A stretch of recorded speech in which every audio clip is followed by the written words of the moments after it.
So the Final Fantasy Seven Remake turned out to be a major success in terms of profit and popularity. Because even if you aren't a religious Final Fantasy gamer, you've probably heard of this game. And while it's generally considered a no-no for television and cinema to have remakes of something, video games have often thrived off this tactic. The main reason being that technology and graphics are the driving force of games, often being the biggest selling point even over story. Which is why we have plenty of remakes from franchises such as Legend of Zelda, Resident Evil, and even other games within Final Fantasy itself. And yet, while they all have done well in their own right, they don't have the same kind of recognition that the Final Fantasy VII Remake has. And since we just recently found out that said remake will be playable on the Switch too, I figured there's no better time than the present to talk about this. So just sit back, relax, and see why the Final Fantasy Remake is so financially genius. Let's get into it.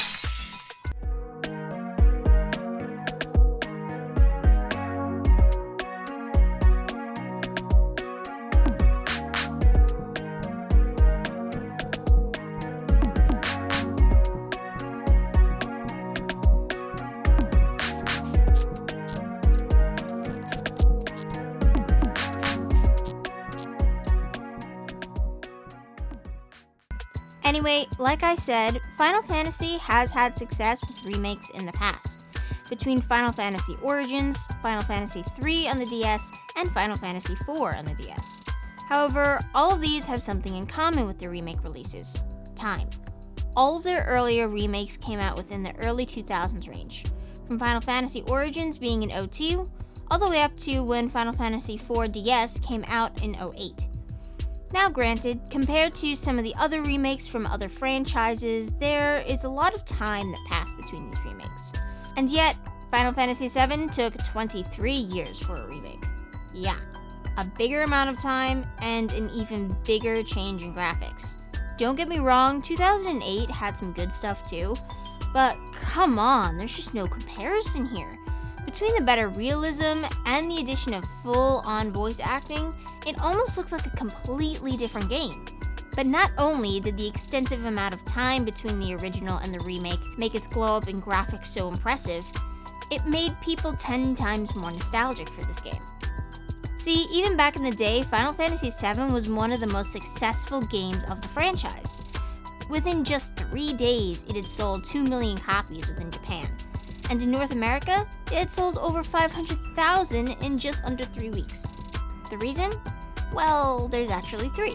Number 1 is that even in its original form, Final Fantasy VII was the first of the series to break away from its pixelated 2D design, much like what had been happening with games like Ocarina of Time or Sonic Adventure.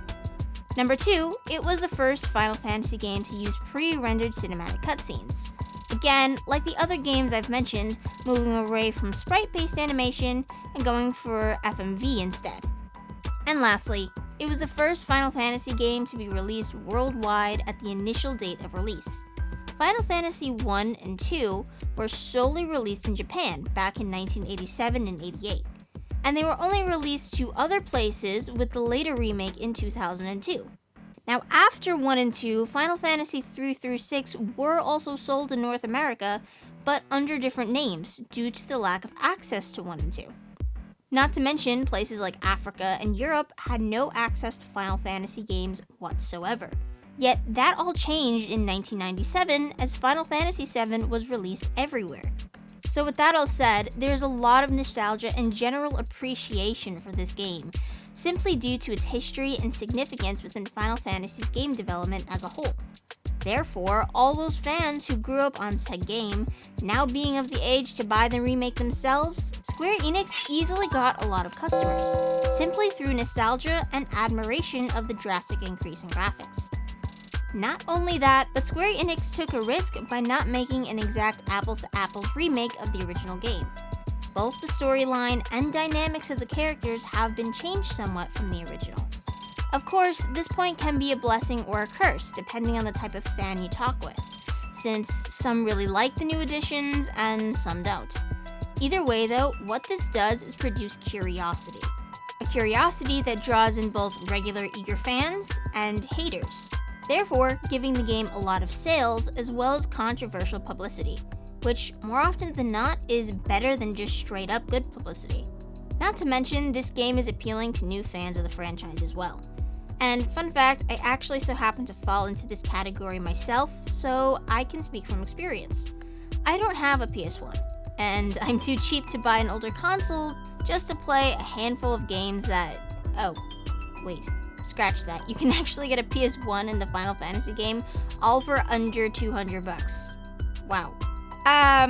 Okay, well, maybe it's not that expensive, but even still, people who didn't grow up on the game are probably not going to have the same desire to play the game as people that did grow up with it.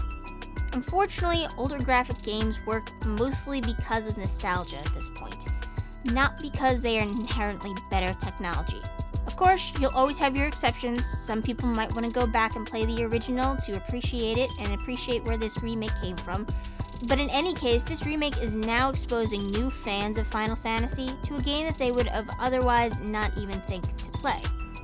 And as a last point as to why this remake is so unique with the marketing, is that they didn't just remake the entire game in one shot. No, they're making this as a 3-game series. The first game being Final Fantasy Seven Remake, the second being Final Fantasy Seven Rebirth, and the third game which has yet to be given a name. Each game takes roughly 1/3 of the story and expounds upon it to make it a solid game in of itself. Now, of course, this is another point that can be good or bad depending on how you look at it. But from the business perspective, you have to admit that it's very smart. The original Final Fantasy VII game was spread across 3 discs just to put all that data onto. Which, by the way, is the reason why they didn't have any voice acting for this game.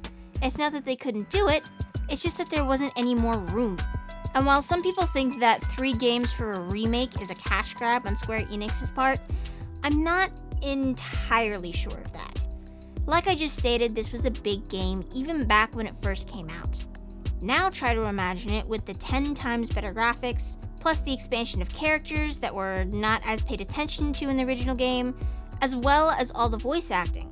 That would be a very big project and a lot of discs just for one game. The remake in of itself already has 2 discs within the case to store this game. So does Rebirth. That's already a disc more than what the original game had. So instead of a high-priced one-time buy for people, Square Enix went the route of making a regularly priced game 3 or 4 times, if you include Crisis Core that is, along with a set deal that could possibly come out at a later date once the 3rd game is out. In conclusion, is Final Fantasy VII Remake the biggest selling game in history? No. Did it even sell better than its original game? Also no. However, for a remake, it has done exceptionally well, selling 3.5 million copies within just opening weekend, and over 7 million copies as of 2023. Not to mention, Rebirth and Crisis Core haven't done half bad either, each selling at around 2 million copies. So between the better graphics, nostalgia, and a 3-game series design, it is a cleverly crafted rehash that is done fairly better than most other remakes in terms of profit and popularity. Plus, with one more game still in the works, who knows what the final profit of this remake will be. But anyway, that's it for this video. What do you think of the Final Fantasy VII Remake? Is it a game you enjoy, or do you think it was nothing more than a cash grab? Let me know down in the comments. And if you liked this video, be sure to check out my other stuff, as well as like, subscribe, and hit that notification bell so you never miss another video. Thanks for watching. I'll see you guys next time. Bye!